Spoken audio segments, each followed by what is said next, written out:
Let's get started. Story number 1. The snowstorm wasn't supposed to hit until morning. That's what the forecast had said when Claire checked it before leaving her parents' house. She hated driving in the snow, but she needed the trip back to the little cabin she rented for solitude. It was her retreat from the pressures of work and an escape from the noise of family gatherings. The cabin, nestled deep in the woods about 10 miles outside of town, always gave her a sense of peace. But by the time she turned onto the winding mountain road leading to her sanctuary, the snow was falling thick and fast. Her car's headlights barely pierced the whiteout conditions. She squinted at the road, her knuckles white on the steering wheel, and prayed she wouldn't end up in a ditch. Her relief was palpable when she saw the familiar outline of the cabin emerge from the storm. She parked as close as she could to the front porch, grabbed her overnight bag, and hurried inside.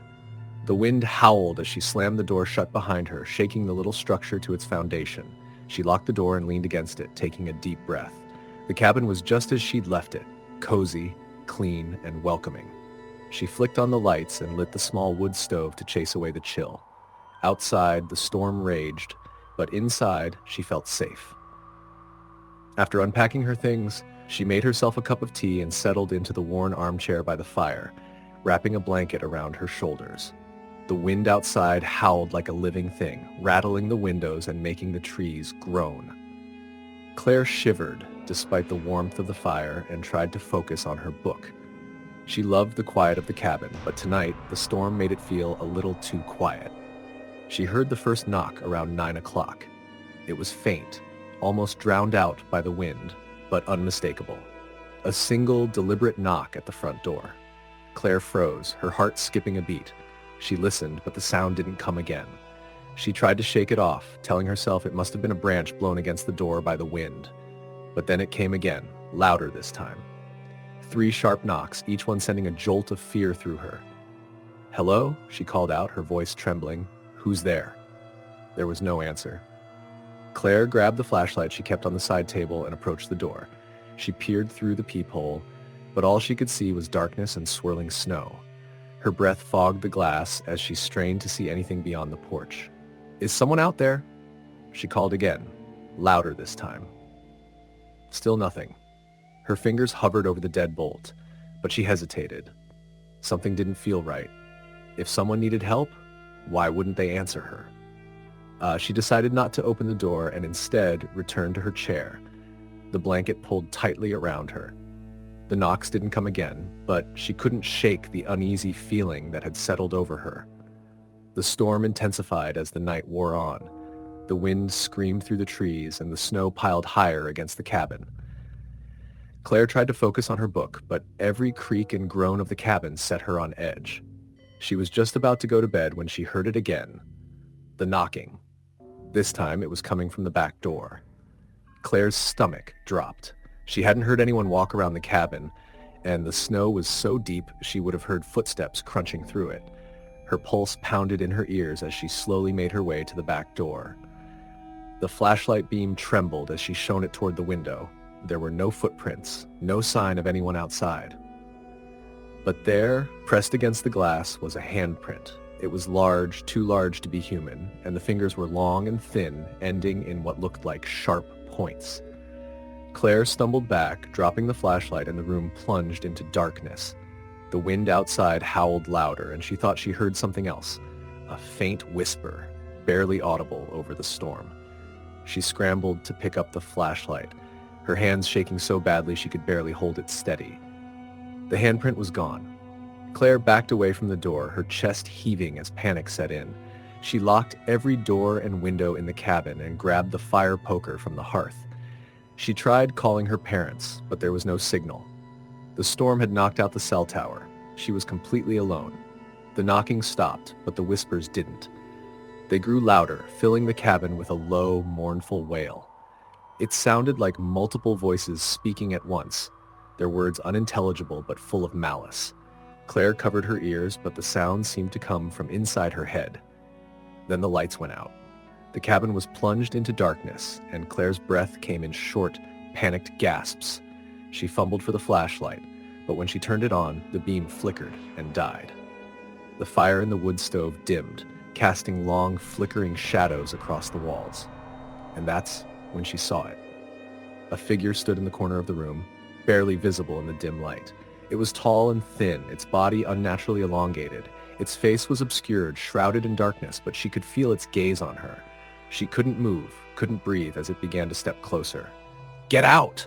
she screamed, her voice breaking. "Leave me alone." The figure stopped, tilting its head as if curious. The whispers grew louder, more insistent, filling the cabin with an oppressive weight. Claire felt her knees buckle, and she collapsed to the floor, clutching the fire poker like a lifeline. The figure moved again, gliding toward her with unnatural grace. Just as it reached her, the fire flared to life, bathing the room in bright orange light. The figure recoiled, retreating into the shadows, and the whispers fell silent. Claire didn't sleep that night. She sat by the fire, clutching the poker and staring at the corner where the figure had stood. When dawn finally broke, the storm had passed, leaving the world outside quiet and still. She left the cabin without looking back, her belongings abandoned in her haste to get away. As she drove down the mountain, she glanced in the rearview mirror and saw it. A tall, thin figure standing in the snow, watching her go. Claire never returned to the cabin. She put it up for rent and ignored the calls from people asking about the strange noises they heard during their stays. She told herself it was just the storm, just her imagination playing tricks on her. But sometimes, on cold winter nights, when the wind howled outside her apartment, she swore she could still hear the whispers. Story the end. Story number 2. The snowstorm came in hard and fast, blanketing the small town of Birch Hollow in a thick, white shroud. It wasn't uncommon for January storms to sweep across the northern Maine landscape, but this one carried with it an unusual intensity. The kind of storm that made the locals mutter about bad omens and the old stories.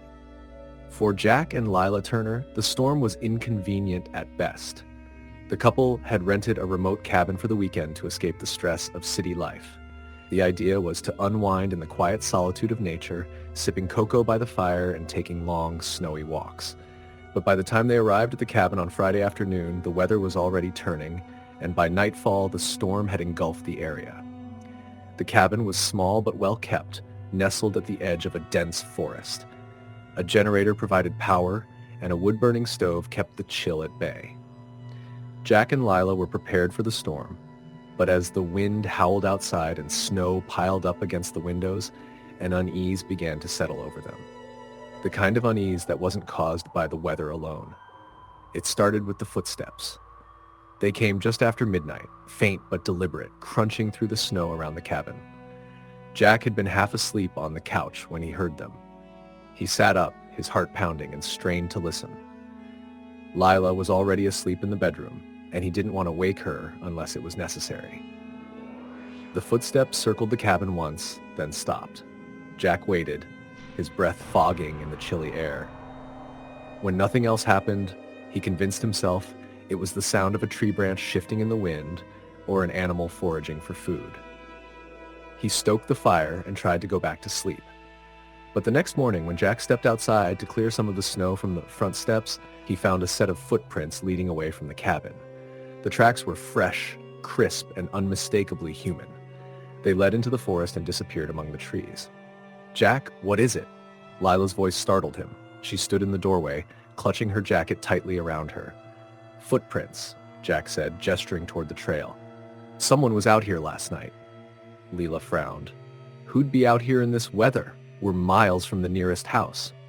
Jack didn't have an answer. "Maybe a hiker who got lost," he said, though he didn't believe it himself. "I'll keep an eye out, but I'm sure it's nothing." The day passed uneventfully, but the storm showed no sign of letting up. By evening, the snow was so deep that the footprints were completely covered. Jack and Lila stayed inside, playing cards and listening to the wind batter the cabin. They tried to laugh off their nerves, but the tension lingered. That night, the footsteps returned. This time, they were louder, more deliberate. Jack sat up in bed, holding his breath. Lila stirred beside him, her eyes fluttering open. "Do you hear that?" she whispered. Jack nodded. He reached for the flashlight on the nightstand and climbed out of bed. The footsteps stopped as he moved toward the window. Pulling back the curtain, he shone the flashlight into the swirling snow. The beam illuminated nothing but white. "Maybe it's the wind," Lila said, though her voice wavered. "Wind doesn't make footprints," Jack replied. Neither of them slept much after that. By the third day, the storm had grown even worse. The cabin felt smaller, the walls pressing in on them. Jack and Lila tried the radio, hoping for a weather update or any sign of human contact, but all they got was static. The snow had buried the car and there was no way to leave, even if they wanted to.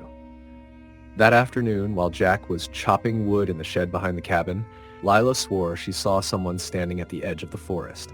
A tall figure, motionless and indistinct, half hidden by the trees. She called out, but the figure didn't respond. When she blinked, it was gone. When Jack returned, she told him what she'd seen. "It was a man, I think," she said, but there was something off about him. Jack tried to reassure her, though his own nerves were fraying. "Probably a trick of the light," he said.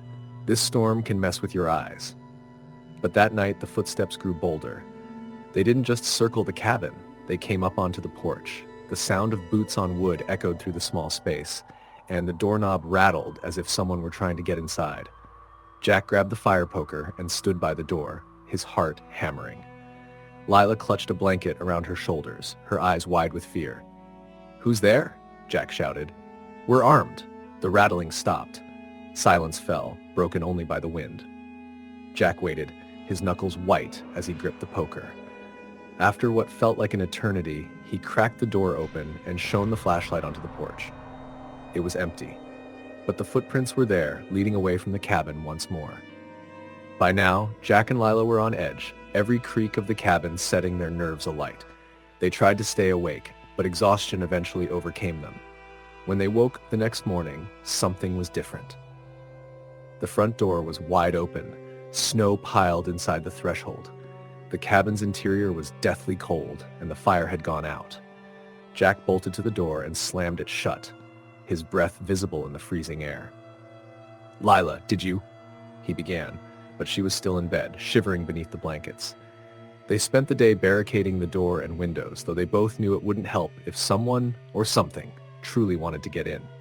As darkness fell, the storm reached its peak, the wind screaming like a living thing.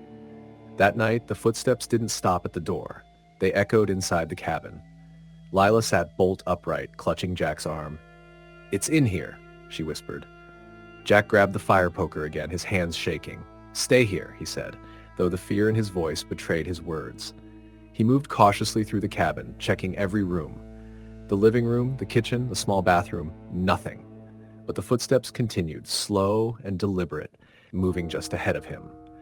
When Jack returned to the bedroom, he found Lila staring at the window, her face pale as a sheet. "What is it?" he asked, rushing to her side. She pointed at the frosted glass. There, in the center of the window, was a handprint.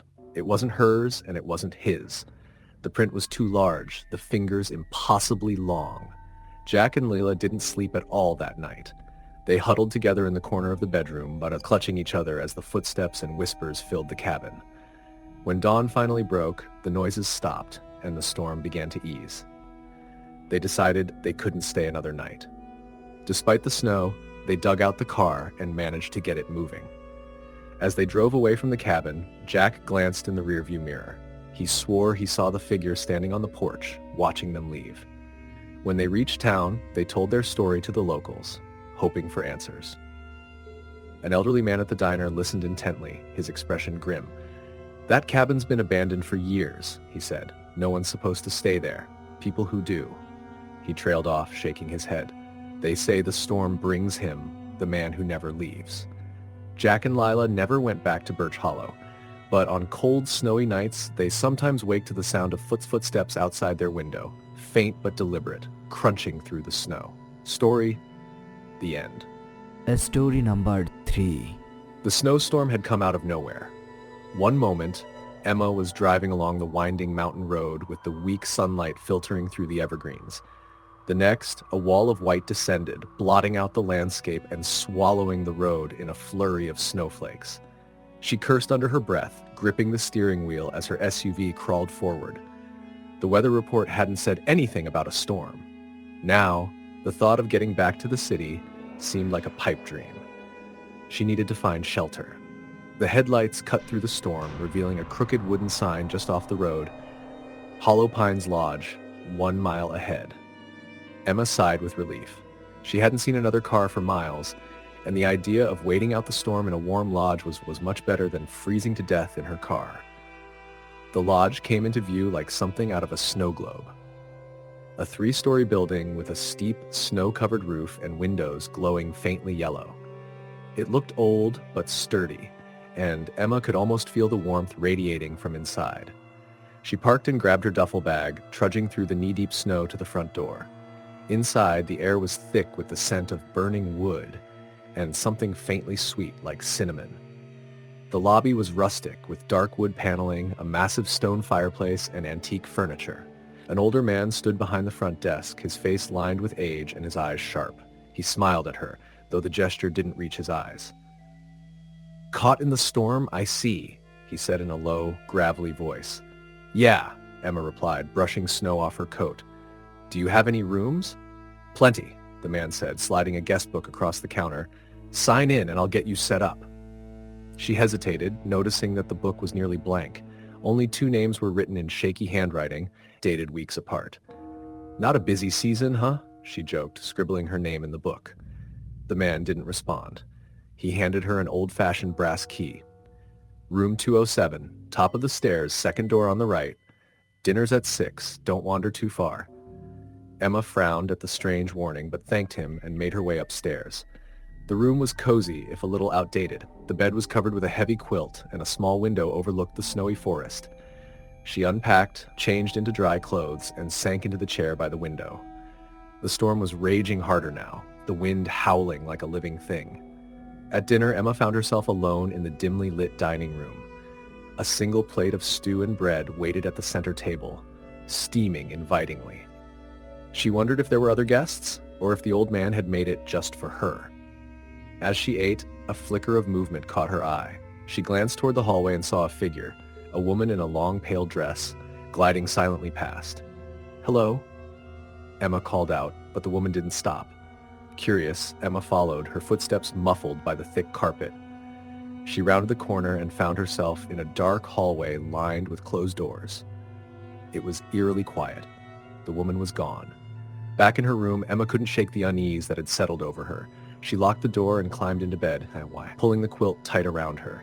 The wind outside seemed to grow louder, and she swore she could hear whispers beneath it, faint and distant. She told herself it was just the storm playing tricks on her ears. Sometime after midnight, she woke to the sound of knocking. It was soft but insistent, coming from the door to her room. "Who is it?" Emma called, her voice shaky. No answer. The knocking came again, louder this time. She got out of bed, heart pounding, and crept to the door. Peering through the peephole, she saw nothing but darkness. "Hello?" she tried again, but only silence greeted her. She backed away from the door, her skin crawling. The knocking stopped, replaced by a soft creaking noise. Emma turned, and her breath caught in her throat. The chair by the window, the one she had been sitting in earlier, was rocking slowly back and forth, as if someone invisible had just stood up from it. She bolted for the door, yanking it open and fleeing down the hallway. The lodge was deathly silent, the only sound her ragged breathing. She raced to the lobby, but it was empty. Even the old man was nowhere to be found. "Hello?" she shouted, her voice echoing. "Is anyone here?" The wind howled outside, rattling the windows.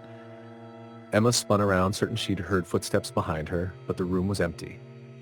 Then she saw it, the guest book on the counter. The page where she had signed her name was blank. A wave of dread washed over her. She grabbed the book and flipped through it, her hands trembling. Every name, every date had vanished.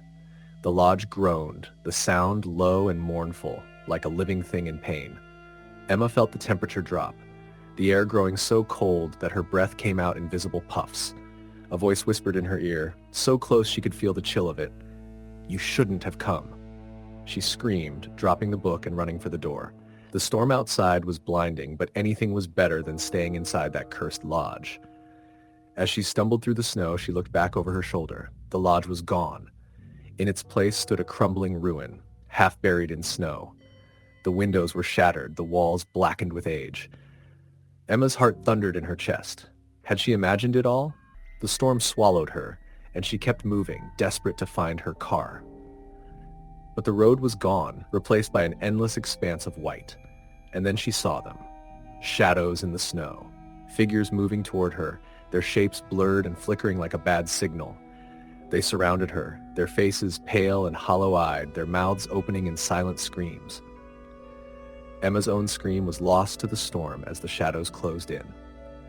The next morning, the snowstorm had cleared. A search party found Emma's car abandoned on the side of the road, but there was no sign of her. Locals whispered about the Hollow Pines Lodge, a place that had burned down decades ago, taking all its guests with it. Some said the storm had taken her. Others said the lodge had, but no one ever saw Emma again. Story the end. Story number 4. The snowstorm came out of nowhere. 1 minute, the sky was clear, the winter sun casting long shadows over the snowy hills, and the next, thick, heavy flakes began to fall, blanketing everything in white. Ellie Thompson cursed under her breath as she struggled to see through the windshield of her car. She'd been driving up to her family's old cabin in the mountains, hoping for a quiet weekend away from the chaos of city life, but the storm had other plans. The cabin wasn't far now. She knew the roads well, having spent countless summers and holidays up there as a child. But in this storm, even familiar landmarks became unrecognizable. The snow came down harder, and the road seemed to disappear under her tires. She squinted at the map on her phone, but the signal had vanished miles ago. Finally, she saw the turnoff, a narrow path flanked by dense pines. Relief washed over her as she carefully navigated the car up the driveway, the tires crunching over the snow. The cabin came into view, its dark wooden exterior blending almost seamlessly with the trees. Smoke curled from the chimney, and Ellie frowned. She hadn't lit the fire. No one had been up here in months. Stepping out of the car, Ellie pulled her coat tight against the biting wind and grabbed her bag. She climbed the steps to the porch, her boots leaving deep impressions in the untouched snow. The cabin door was unlocked. She hesitated, her hand on the handle, before pushing it open. The interior was exactly as she remembered it. Cozy but old, with mismatched furniture and faded rugs. A faint chill hung in the air despite the warmth of the wood-burning stove, which crackled softly in the corner. Ellie set her bag down and looked around, her unease growing. The place felt off, as though someone had been there recently.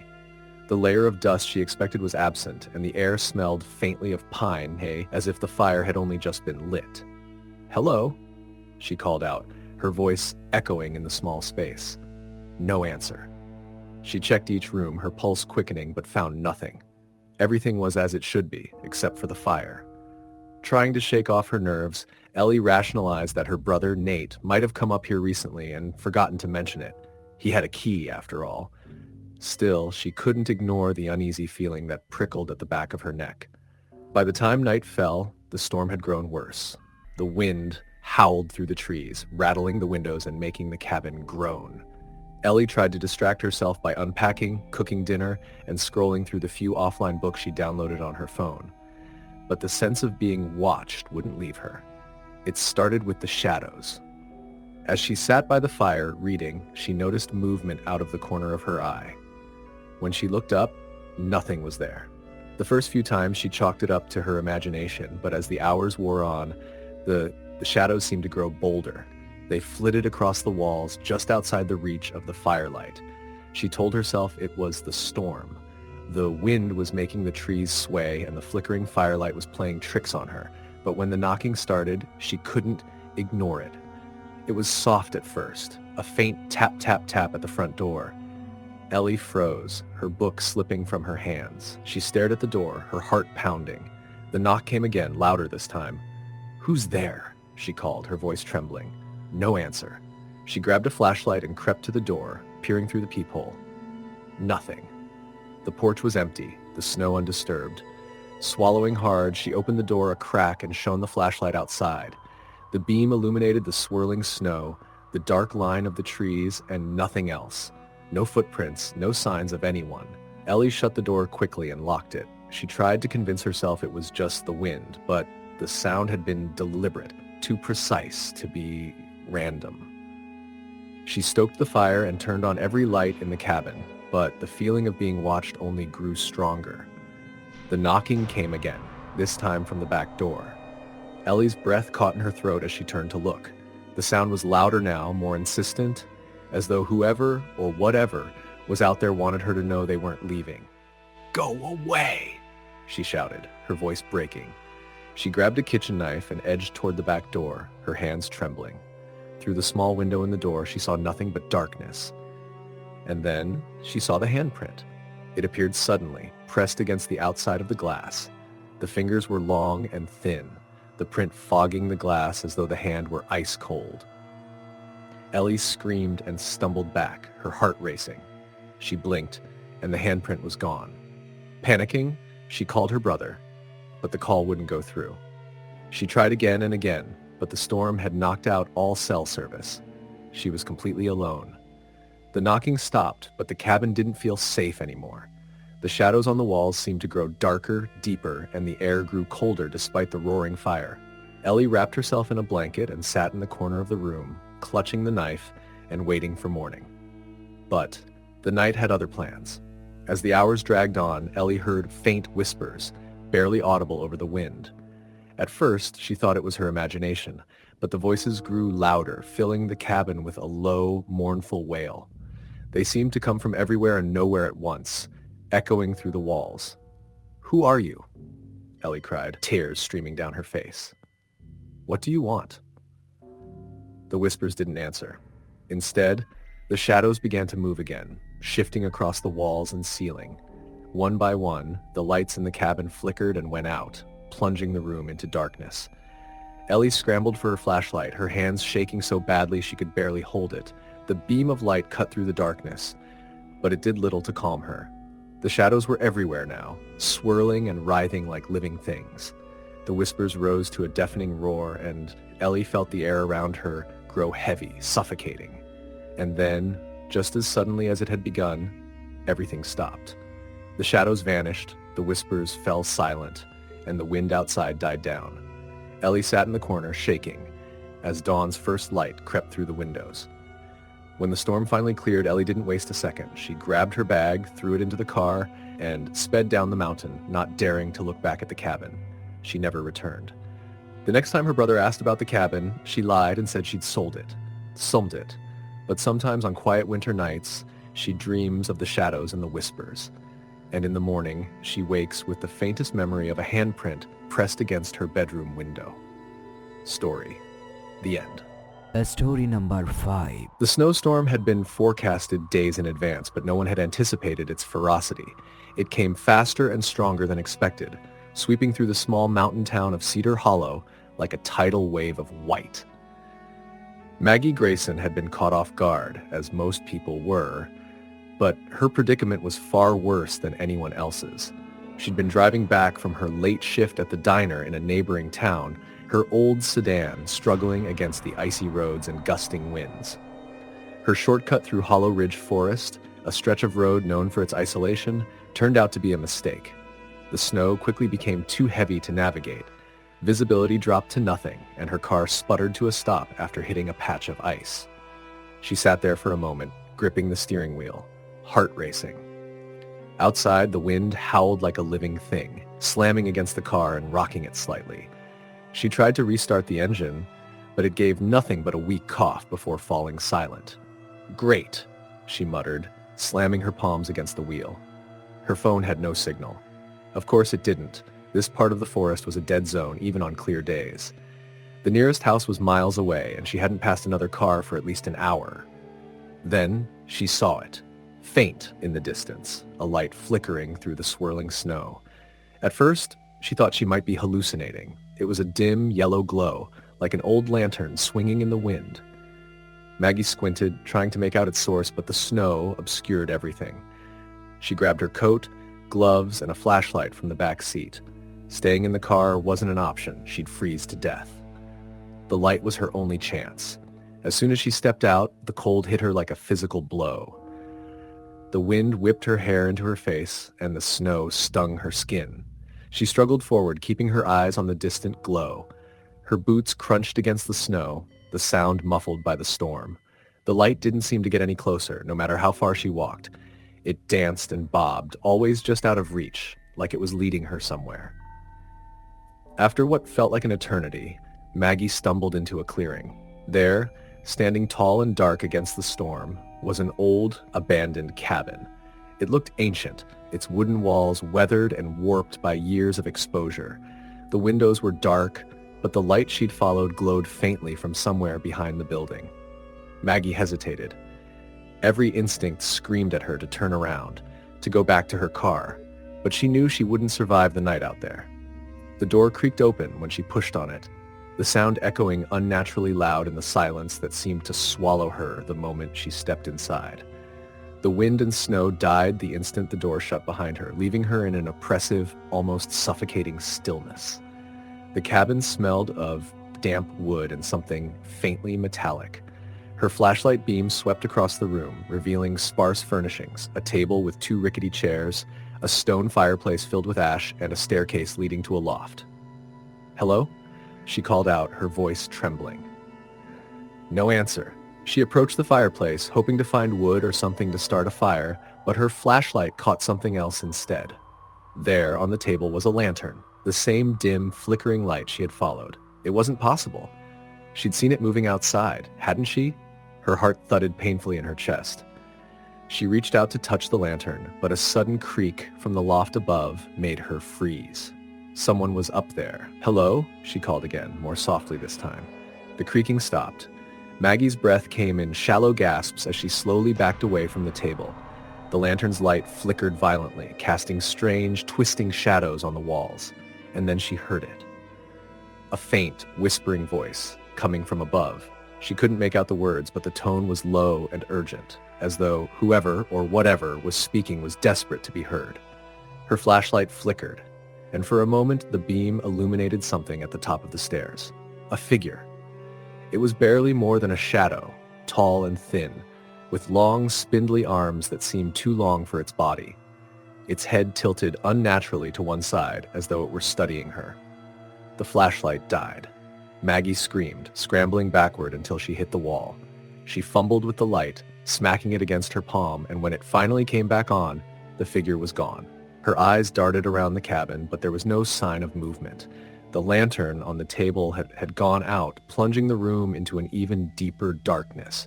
Maggie didn't wait to find out what the figure wanted. She bolted for the door, yanking it open and running back into the storm. But the clearing was gone. The cabin, the trees, everything had disappeared, replaced by an endless expanse of snow. She turned in circles, disoriented, her footprints already vanishing beneath the falling flakes. The wind carried a sound to her ears, a faint, high-pitched wailing like a woman's cry of anguish. It was coming from behind her. She turned slowly, her breath catching in her throat. The figure was there, standing in the snow not 20 feet away. Its head was still tilted, but now she could see its face, or rather the lack of one. Its features were blurred, as though someone had smeared them like wet paint.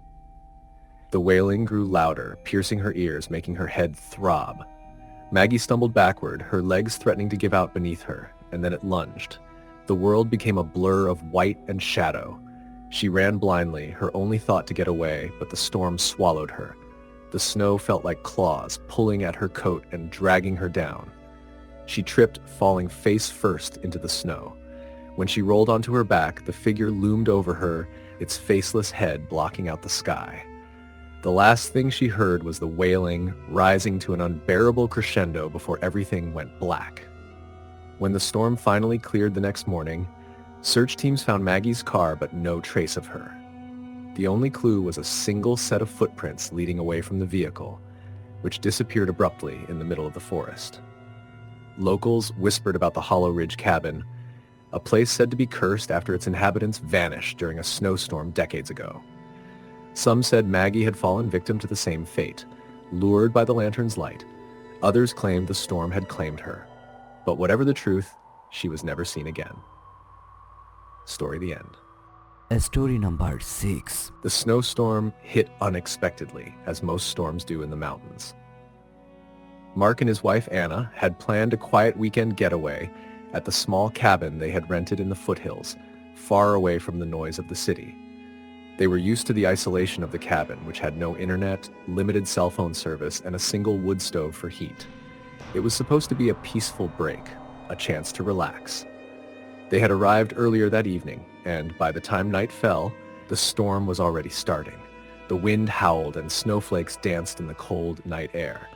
The fire in the stove crackled, and the cabin was warm, cozy even, in contrast to the cold, howling wind outside. They made a late dinner, uncorked a bottle of wine, and settled in for the night, listening to the wind and enjoying the quiet. Around midnight, the power went out. It was nothing unusual, especially in the middle of a storm, but Mark felt the strange sensation of unease in the pit of his stomach. He got up to check the fuse box, but it was fine. Nothing was wrong with the power. Still, the cabin was plunged into darkness. He lit a few candles, but the feeling of being watched lingered in the air, just out of sight. "Maybe it's just the storm," Anna said from the couch where she was wrapped in a blanket. She sounded unconvinced, though. Mark agreed, trying to shake off the unease creeping up his spine. "Yeah, probably. I'll check the generator in the morning." The night felt long as they sat in silence, listening to the wind wail through the trees. They talked for a while longer, trying to distract themselves from the oppressive stillness. But as the night wore on, the temperature inside the cabin dropped rapidly. Mark added another log to the stove, but the warmth didn't seem to last. The storm outside grew fiercer, and he noticed the snow had started to accumulate quickly against the windows. Just as he was about to suggest they go to bed, he heard something, a soft tapping on the front door. "Did you hear that?" Mark whispered, his breath catching in his throat. Anna turned, her eyes wide in the candlelight. The tapping came again, a single knock, sharp and deliberate. Mark felt a cold chill run down his back. "Who could it be?" Anna asked, standing up. She sounded as though she were trying to rationalize it, but her voice trembled. Mark walked toward the door cautiously, peering through the peephole. There was nothing but darkness, swirling snow, and the silhouettes of trees. No footprints in the snow, no sign of anyone having approached the cabin. He pulled open the door, looking around the porch, but the night was as silent and empty as it had been just moments ago. "Must be the wind," he muttered, though even he wasn't convinced. He stepped back inside and shut the door, locking it behind him. But as soon as he turned around, the tapping came again. This time, it was coming from one of the windows on the other side of the cabin. They both froze. Anna stood up, clutching her blanket tightly. Mark grabbed the flashlight from the kitchen counter and made his way to the window. Through the thick glass, he could see only the swirling snow and shadows, nothing else. But then, just as his hand rested on the window frame, there was a movement. A figure, too tall, too thin, was standing just beyond the window, staring in at them. Mark's heart raced. He felt the blood drain from his face as he took an instinctive step back. "Who the hell is out there?" Anna whispered, her voice tight with fear. Mark couldn't answer. His brain was struggling to process what he was seeing. The figure was motionless, silent, like it was waiting. Mark's body went cold as he reached for the curtain and pulled it back. But there was nothing. The figure was gone. He blinked and tried to shake the images from his mind, but the feeling of dread lingered in the pit of his stomach. "Maybe it was just a shadow, something from the storm," Anna said quietly, though her voice lacked the conviction it once had. "Maybe," Mark said, but he couldn't shake the sense that something wasn't right.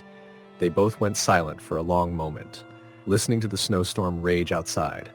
Suddenly, there was a loud bang at the back door, followed by a scraping sound like something or someone was dragging itself across the wooden porch. Anna gasped. Mark rushed to the back of the cabin and peered through the kitchen window, but the only thing he could see was the howling snowstorm. There were no footprints, no sign of anyone. His mind raced with fear and confusion. He tried to tell himself that it was just the wind, maybe a tree branch was hitting the cabin, but the fear gnawing at him felt too real. "We need to leave," he said, his voice low and urgent. Anna's face went pale. She stood up quickly.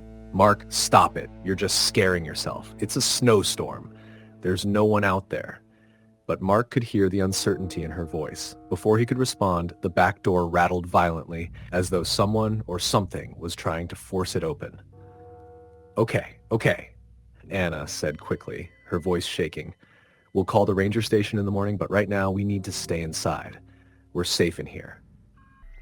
Mark tried to focus on her words, but his heart was racing. He couldn't ignore the feeling that the house, the very walls, were closing in around him. He moved toward the fireplace, his mind spinning. Just as he reached for the fire poker, there was another sound, this time from upstairs. A thud, then another. It sounded like footsteps. They both turned toward the stairs, their eyes wide. The stairs creaked as though someone were walking across them, slow and deliberate.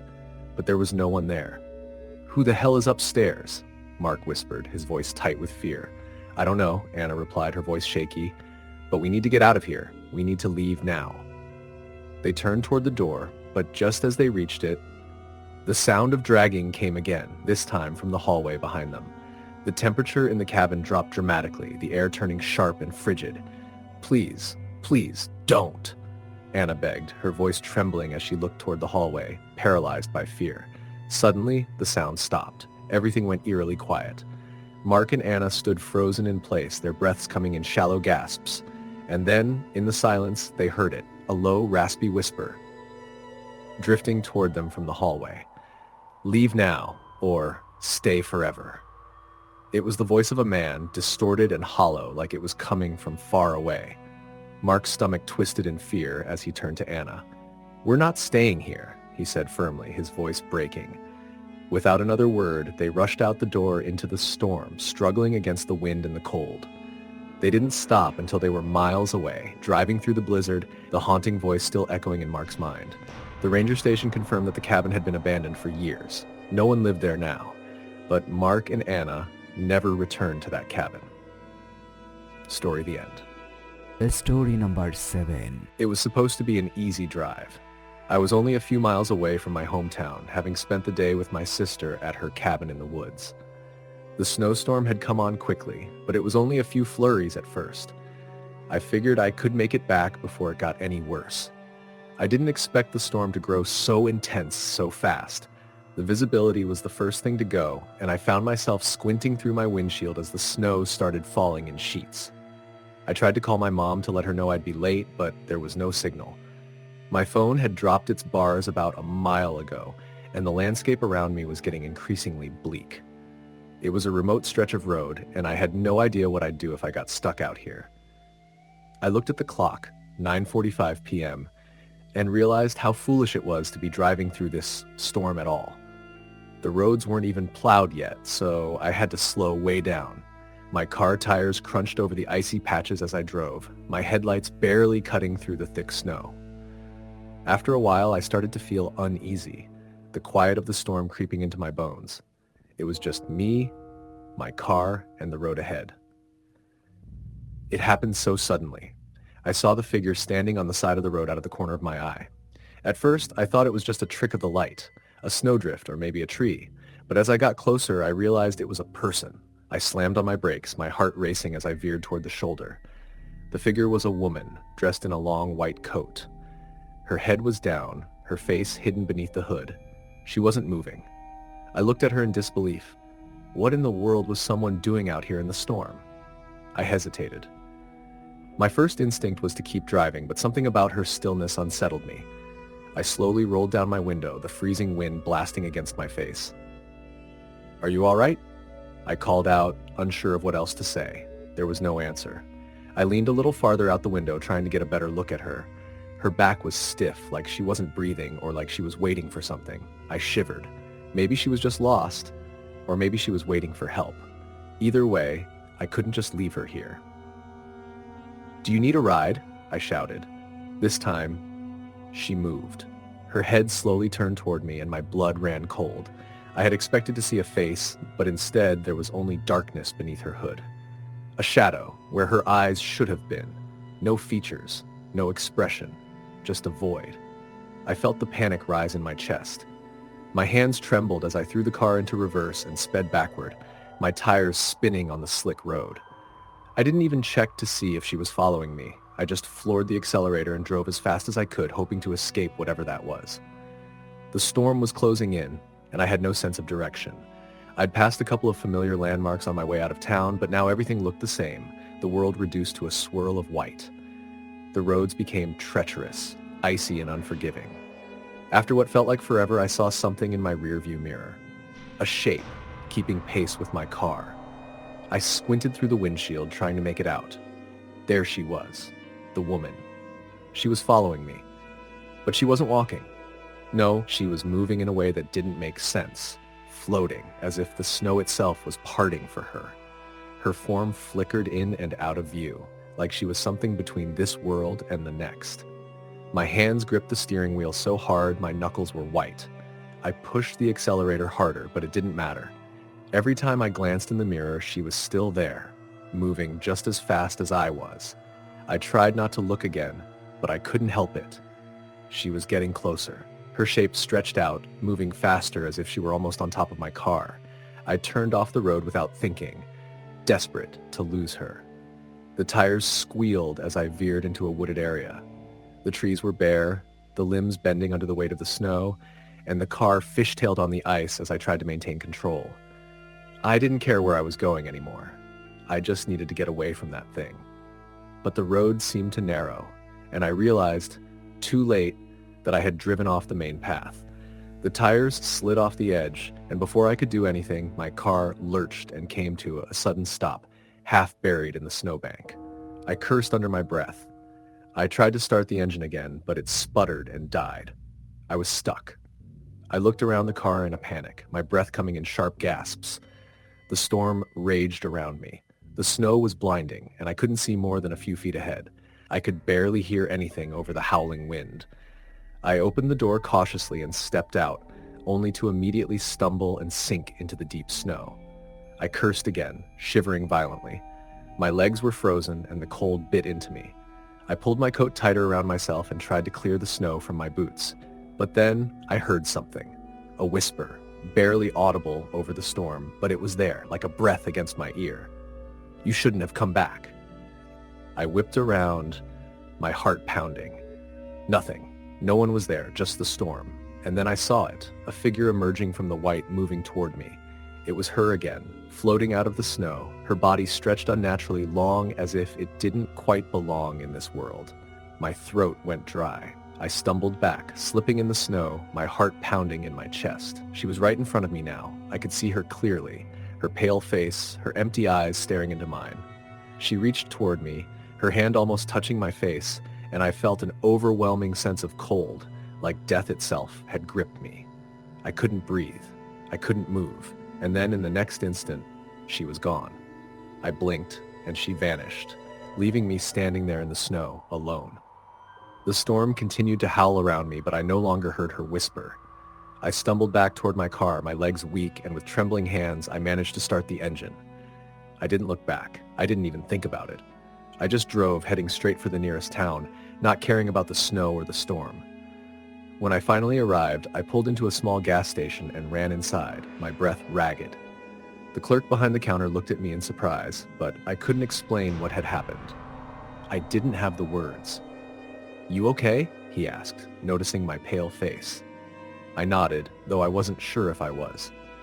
The storm passed within the hour, and the roads cleared. I made it home safe, but I never drove that road again. The next time I went to visit my sister, she mentioned something strange.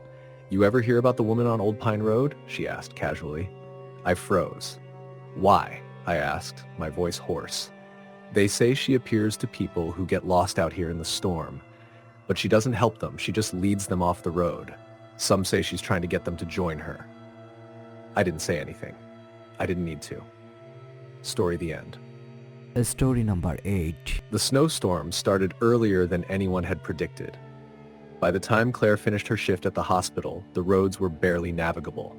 She cursed her luck as she climbed into her car, the sharp wind howling through the streets of the small mountain town. It was supposed to be a light snowfall, nothing like this. She texted her husband, letting him know she was on her way, though the poor reception meant the message might not go through. It didn't matter. All she wanted was to get home. The storm had transformed familiar streets into an alien landscape, and every mile felt like a gamble. She should have taken the highway, but it was already closed due to accidents. Instead, she chose the old mountain road, Hollow Creek Pass, a narrow and winding route that cut through dense forests and empty stretches of wilderness. Her tires slipped on the ice as she made her way uphill. The headlights illuminated only a few feet ahead before being swallowed by the swirling snow. Trees lined the road, their branches sagging under the weight of fresh snow, their silhouettes ghostly in the storm. Claire felt a flicker of unease as the storm intensified. Her hands gripped the wheel tightly. She'd driven this road countless times in better weather, but now every turn felt unfamiliar, every shadow ominous. And then, through the storm, she saw it. A figure standing at the side of the road. At first she thought it was just her imagination, but as she slowed, the figure became clearer. It was a man, dressed in an old-fashioned coat and hat, his head bowed against the wind. He stood completely still, as though the storm didn't bother him. Her heart raced. What was someone doing out here in weather like this? She pulled over cautiously, rolling down the window just a crack. "Are you okay?" she called out, her voice barely audible over the wind. The man didn't move. Concern turned to dread as Claire stared at him. Something about the way he stood, so rigid, so unnatural, sent a chill down her spine. "Do you need help?" She tried again. This time, he turned his head slowly toward her, and Claire's breath caught in her throat. His face was pale, almost gray, with sunken eyes that seemed to glow faintly in the dark. His lips moved as though he were speaking, but no sound came out. Claire's instincts screamed at her to drive, but her body felt frozen. The man raised a hand, pointing down the road, his expression blank but somehow pleading. And then he was gone. It wasn't like he stepped away or faded into the storm. He just wasn't there anymore. Claire blinked, her mind racing. Had she imagined him? No. She was sure of what she'd seen. Her hands trembled as she put the car in gear and drove on. The storm seemed to grow angrier, the wind pushing against her car like it wanted to shove her off the road. She couldn't shake the image of the man's face, those hollow eyes. After what felt like hours, she saw lights ahead. It was a small building, an old gas station. She hadn't remembered being there before. Relief washed over her. She pulled into the lot, parking near the dimly lit sign that read Hollow Creek Stop. The building looked ancient, its paint peeling and windows frosted over. Inside, the air was cold and stale. A single overhead bulb buzzed faintly, casting long shadows across the dusty shelves stocked with old, expired goods. Behind the counter sat an elderly man, his face weathered and grim. "Storm's bad out there," he said without looking up from the newspaper he was reading. "Yeah," Claire replied, shivering. "I don't think I can keep driving in this." The man finally glanced at her, his eyes narrowing. "Not a good night to be on this road." Claire didn't respond. She rubbed her arms, trying to warm herself, and looked around. "Do you have a phone I can use?" "Mine's not getting any signal." The man shook his head. "No phone here." "Not anymore." His answer felt odd, but Claire was too tired to question it. "There's an inn about a mile up the road," he continued. "Should have a room for you if you're looking to wait out the storm." An inn? She hadn't seen any signs for one, but she nodded. "Thanks." As she turned to leave, the man called after her. "Don't stop for anything on the way."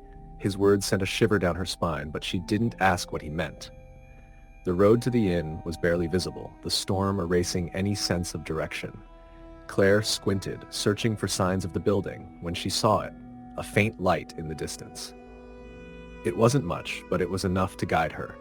The inn appeared suddenly, its dark silhouette emerging from the storm like a mirage. It was a tall, imposing structure with steep gables and frosted windows.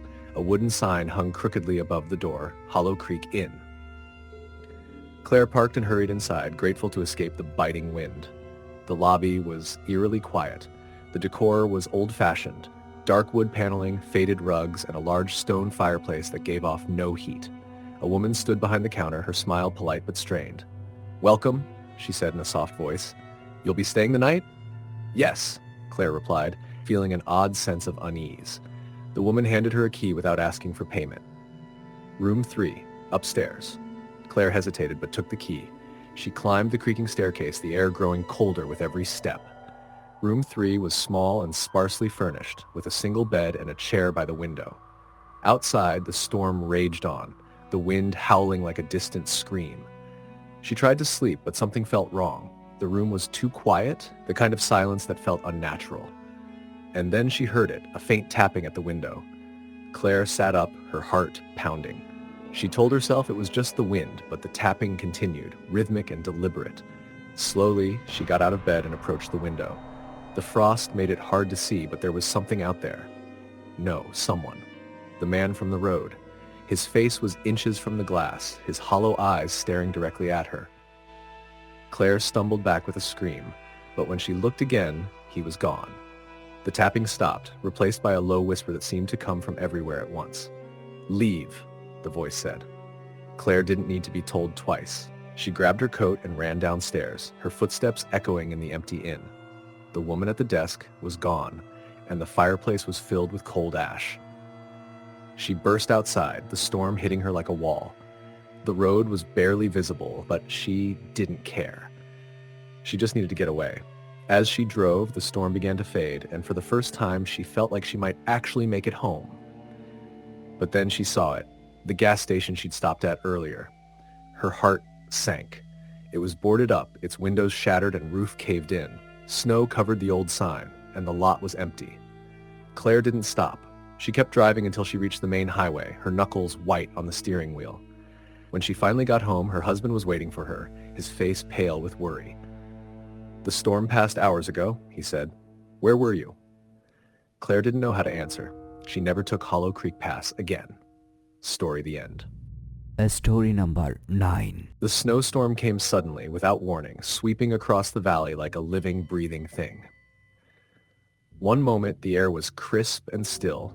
The next, it was filled with howling winds and blinding snow. Sam Carter cursed under his breath as he gripped the wheel of his old pickup truck. He had driven through plenty of storms before, but this one was different. The snow seemed to come down in waves, thick and unrelenting, turning the narrow mountain road into a white void. He was on his way back to his cabin in the woods, a place he'd bought years ago for the sake of solitude. It was far from town, quiet, and tucked away in the thick forest, perfect for someone who didn't much care for company. Sam liked being alone, and most of the time, the cabin felt like a refuge. But tonight, as the storm raged around him, the isolation felt suffocating. When he finally spotted the turnoff to his property, relief washed over him.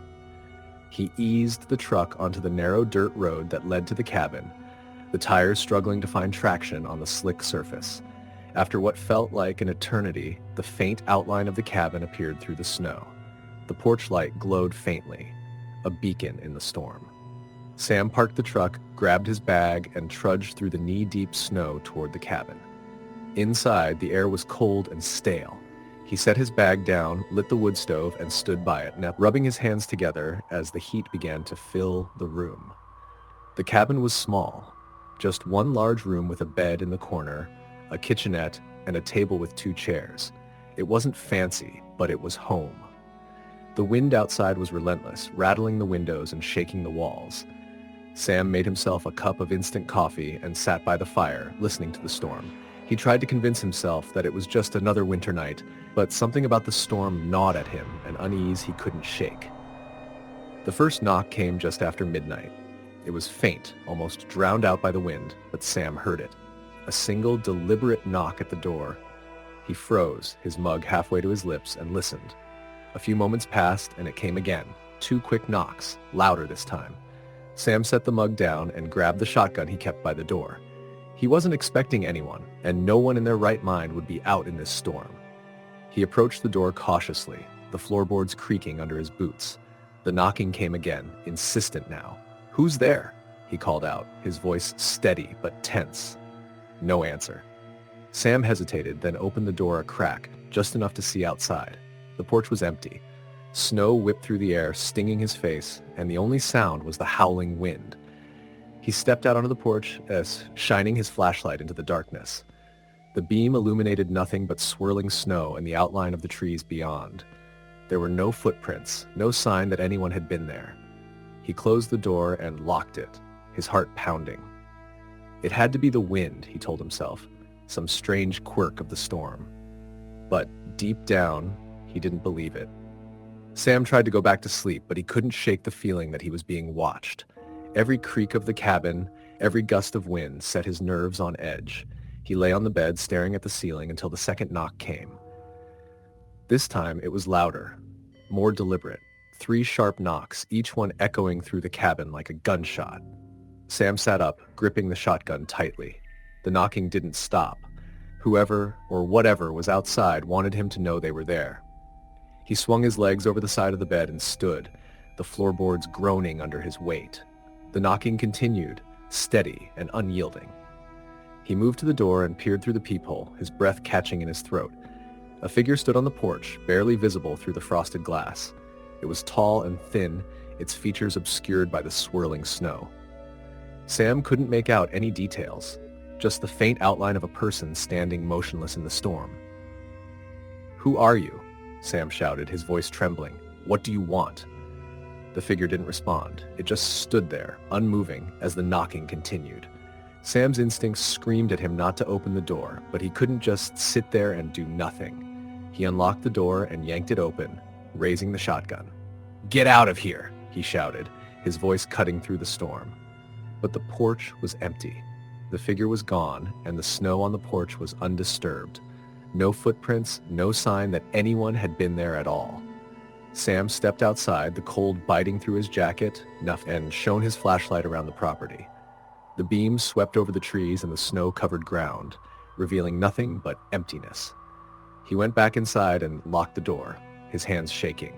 He didn't sleep for the rest of the night. The next morning, the storm had eased slightly, but the unease remained. Sam decided he'd had enough. He packed his bag, planning to leave the cabin and head back to town. The truck was buried under a thick layer of snow, and it took him an hour to dig it out. As he worked, he couldn't shake the feeling that he was being watched. Every so often he'd stop and look around, but the forest was still and silent. When he finally got the truck free, he climbed in and started the engine. The tires spun on the icy road as he made his way down the mountain, the snow still falling lightly. He was about a mile from the cabin when he saw it. A figure stood in the middle of the road, tall and thin, its face obscured by a hood or hat. It didn't move, didn't react to the truck's headlights. It just stood there, blocking the way. Sam slammed on the brakes, the truck skidding to a stop. He honked the horn, but the figure didn't budge. Anger and fear surged through him. He grabbed the shotgun from the passenger seat and stepped out of the truck. "What the hell do you want?" he shouted, his voice echoing through the trees. The figure didn't respond. It stood perfectly still, as though it were carved from stone. Sam took a step forward, raising the shotgun. "I'm warning you," he said, his voice shaking. "Get out of the way." The figure slowly raised its head, and for the first time Sam saw its face, or rather, the absence of one. The hood or shadow obscured any features, leaving only darkness where a face should be. Sam's blood ran cold, and he stumbled back, nearly dropping the shotgun. The figure moved then, taking a single step forward. Sam didn't wait to see what would happen next. He bolted back to the truck, threw it into reverse, and sped back up the mountain. When he glanced in the rearview mirror, the figure was gone. Sam didn't stop until he reached the cabin. He parked the truck haphazardly and ran inside, bolting the door behind him. He leaned against the wall, his chest heaving, trying to make sense of what he'd just seen. The rest of the day passed in a blur. The storm picked up again, and Sam didn't dare try to leave. He sat by the fire, gripping the shotgun, his eyes darting to the windows every time the wind howled. When night fell, the knocking began again. This time, it came from every wall, every window, surrounding the cabin. Sam sat frozen, the shotgun in his lap, as the sound grew louder and more insistent. The wind outside reached a fever pitch, and the cabin shook as though it might come apart. Sam thought he heard whispers in the storm, faint and unintelligible, but filled with malice. And then, just as suddenly as it had begun, the knocking stopped. The wind died down, and the cabin fell silent. Sam didn't sleep that night. When dawn finally broke, he stepped outside, squinting against the pale light. The snowstorm had passed, leaving the world quiet and pristine. There were no footprints around the cabin, no sign of the figure from the night before. But when Sam reached the truck, he found a single handprint pressed into the frost on the driver's side window. It was larger than any human hand he'd ever seen, the fingers impossibly long. Sam didn't look back as he drove away. He never returned to the cabin, and he never spoke about what happened during that storm. But sometimes, on cold winter nights when the wind howled through the trees, He swore he could still hear the knocking. Story the end. Story number 10. The snowstorm had come earlier than anyone expected, blanketing the remote little town of White Hollow in an icy grip. Roads were impassable, and the power had gone out hours before sunset, leaving the town in eerie silence. Ellie Harper regretted leaving work late that evening. Her usual 15-minute drive home had turned into a nightmare. The visibility had dropped to nearly zero, and her car had skidded more than once before she reached the rural road leading to her family's old farmhouse. Ellie's parents had passed away years ago, leaving her the house and acres of farmland surrounding it. She rarely stayed there anymore, having moved to an apartment in town. But on nights like this, it was safer to stop at the farmhouse than attempt the long drive back to town in the storm. By the time Ellie pulled into the driveway, her nerves were frayed. Snow whipped against the windshield, and her headlights barely lit the outline of the house. It was dark, the windows black, and the roof sagged slightly under the weight of the storm. She turned off the engine and hesitated, clutching the steering wheel. The house looked foreboding in the blizzard, like a shadowy sentinel waiting for her. "Get a grip," she muttered to herself, grabbing her bag and stepping out into the storm. The cold was biting, and the snow had already risen halfway up her calves. She trudged through it, the sound of her boots muffled by the howling wind. The wooden porch creaked ominously as she climbed the steps, and she fumbled with the keys, her fingers numb. Finally, the door swung open with a groan, and Ellie stepped inside, shutting the storm out behind her. The house was as she remembered it, quiet, still, and heavy with the weight of memories. The old furniture was covered in white sheets, and the air smelled faintly of dust and wood. She found her flashlight in the hall closet and flicked it on, the beam casting long, wavering shadows across the walls. She lit a few candles she'd left in the kitchen and started a fire in the hearth to warm the place up. The storm continued to rage outside, but the fire's crackling brought a sense of comfort. Ellie settled into the old armchair by the fireplace, pulling her blanket tight around her shoulders. Exhaustion tugged at her, but she couldn't seem to relax. Something about the house felt different tonight. Off. The first sound came just as she was drifting off, a faint rhythmic tapping. Her eyes snapped open and she listened, her heart pounding. It was coming from the front door. Tap, tap, tap. 3 deliberate knocks. Ellie sat frozen, her breath catching in her throat. No one should be out in this storm. It was dangerous, almost impossible to navigate. She grabbed the flashlight and slowly approached the door, her pulse racing. "Hello," she called, her voice trembling. No answer. She peered through the peephole but saw only swirling snow and darkness. Taking a deep breath, she opened the door a crack, shining the flashlight onto the porch. It was empty. The snow was undisturbed, with no footprints leading up to the door. Slamming the door shut, Ellie locked it and backed away, her mind racing. Maybe it was the wind. Maybe a branch had fallen and knocked against the house. She tried to convince herself it was nothing, but her hands wouldn't stop shaking. The tapping started again, louder this time. Not at the front door, but at the window beside the fireplace. Ellie whipped around, the flashlight beam darting toward the sound. For a moment, she saw nothing but the reflection of the firelight on the glass. Then something moved. It was faint, just a shadow, but it was there, a figure standing just outside the window. Ellie's breath caught in her throat as she stared, her heart hammering. The shadow didn't move, didn't speak. It simply stood there, watching. She scrambled to grab the old shotgun her father had kept by the hearth. Her hands fumbled with the shells, her breath coming in short gasps. When she looked up again, the shadow was gone. Ellie bolted the windows and pulled the heavy curtains closed, trying to block out the night. But the tapping continued, moving from one window to the next. Each knock sent a chill down her spine, the sound deliberate and insistent. She shouted into the darkness, begging whoever or whatever it was to leave her alone, but no one answered.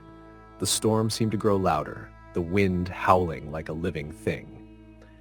Ellie sat in the armchair, the shotgun across her lap, as the night dragged on.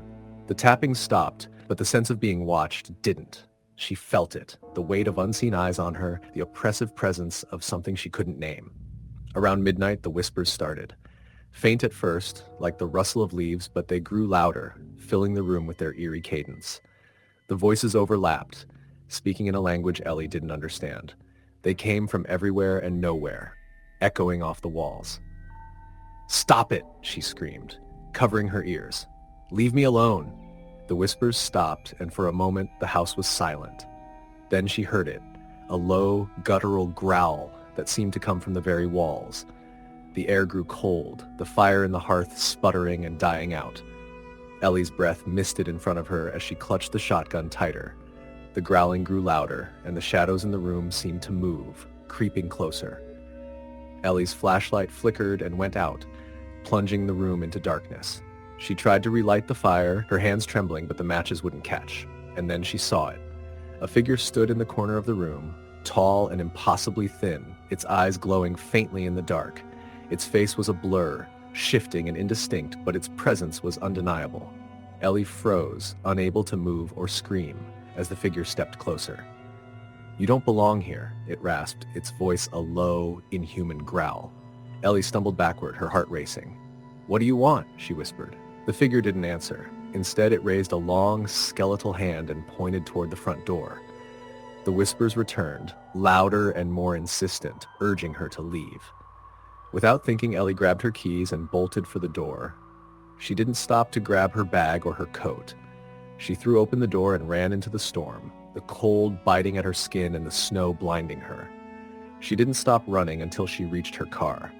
The engine sputtered to life, and she floored the gas, the tires spinning on the icy driveway before catching. She didn't look back as she sped down the road, her headlights barely cutting through the storm. When she finally reached town, the storm began to let up, the wind dying to a faint whisper. Ellie pulled into a gas station and sat in the car, shaking uncontrollably. She glanced in the rearview mirror and froze. In the distance, barely visible through the snow, she saw the figure standing at the edge of the forest, watching her. Ellie never returned to the farmhouse. She put it on the market and never looked back. But sometimes on cold winter nights, when the wind howled through the streets, she swore she could still hear the tapping at her window. Story the end. Story number 11. The snowstorm hit without warning, a wall of white swallowing the entire town in less than an hour. Allison had been driving home from her sister's house in the next county over, thinking she could beat the weather. She'd left late despite her sister's protest to stay the night, but she had an early shift at the diner in the morning and wanted to sleep in her own bed. Now, her car was barely crawling along an unlit back road, the windshield wipers fighting a losing battle against the thick, wet snow. The headlights illuminated nothing but an endless sea of white, and the radio crackled with static, the storm disrupting even the local stations. The road curved sharply, disappearing into the darkness. Allison leaned forward, her hands gripping the wheel tightly, trying to stay focused. Her phone had no signal, and she hadn't seen another car for miles. She muttered under her breath, cursing herself for not staying put. That's when she saw it, something lying in the road up ahead. She squinted, slowing the car to a crawl. At first, she thought it was a fallen tree branch, but as she got closer, the shape became clearer. It was a man, sprawled face down in the snow, his dark coat almost blending into the storm. Allison's stomach twisted.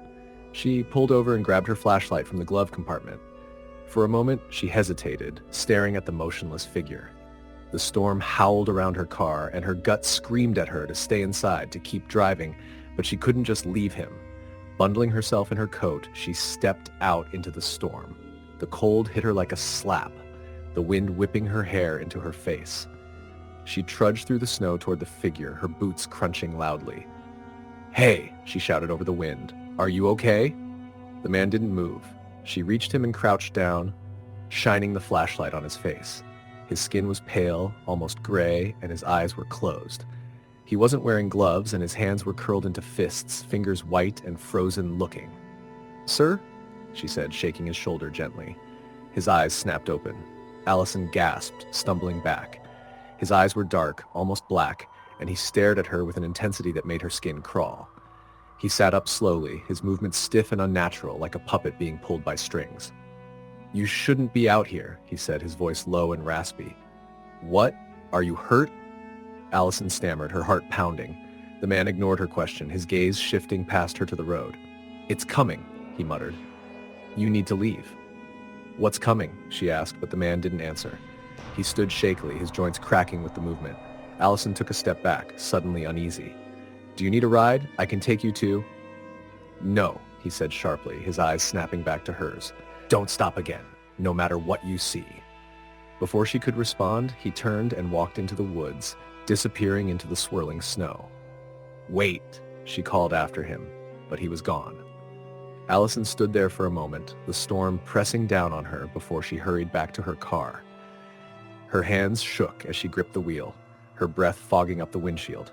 She glanced at the spot where the man had been, but there was no sign of him. No footprints, nothing but undisturbed snow. She told herself she'd imagined it. The storm was playing tricks on her, making her see things. But as she drove on, her unease grew. The road seemed endless, the snow piling up faster than her tires could cut through it. She checked her phone again, still no signal. The storm felt alive, like it was pushing her deeper into the wilderness. And then she saw it, a figure standing in the middle of the road. Her heart leapt into her throat. She slammed on the brakes, the car skidding to a stop just feet away from the figure. It was a woman this time, dressed in a thin white dress that fluttered unnaturally in the wind. Allison's first thought was that she must be freezing, but as she stared, she realized something was wrong. The woman's hair hung in long, wet strands, and her head was tilted at an odd angle, as though her neck couldn't support its weight. The woman raised a hand, pointing toward the woods. Allison shook her head, her pulse racing. She wasn't getting out of the car again. The woman's mouth moved, forming words Allison couldn't hear through the storm.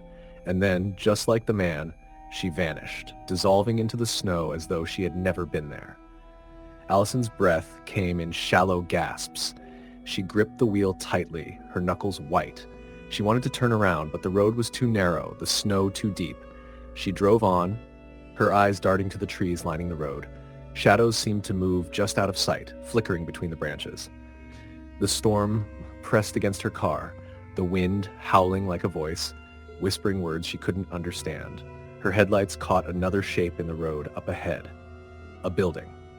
Relief washed over her. It was a cabin, its windows glowing with a warm golden light. She pulled into the driveway, her tires crunching over the snow. Inside, the cabin was cozy, the warmth of a crackling fire filling the air. An older woman stood behind the counter, smiling kindly. "Welcome," she said. "You must be cold. Please, sit by the fire." Allison nodded, too exhausted to speak. She sank into an armchair by the hearth, the heat seeping into her frozen limbs. "Where am I?" she asked after a moment. The woman's smile faltered. "Hollow Ridge." Allison frowned. "I didn't think there were any towns this far out." The woman didn't respond. Allison glanced around the cabin, noticing for the first time how empty it felt. There were no other guests, no sound but the crackle of the fire and the faint whistle of the wind outside. "Do you have a phone I can use?" she asked. The woman shook her head. "No phones out here. The storm cuts the lines." Allison's unease returned. Something about the woman's tone felt off, too rehearsed. "I should get going," Allison said, standing. "You can't," the woman replied. "Not until it's over." "Until what's over?" The woman didn't answer. She just stared at Allison, her smile gone. The fire flickered, casting long shadows across the room. And then outside, the wind carried a sound, a low, mournful wail that made Allison's blood run cold. "What was that?" she whispered. The woman's expression darkened. "They're here." Allison didn't wait to find out who they were. She bolted for the door, ignoring the woman's shouts. Outside, the storm was worse than ever, the snow so thick she could barely see her car. She stumbled through the drifts, her breath coming in ragged gasps.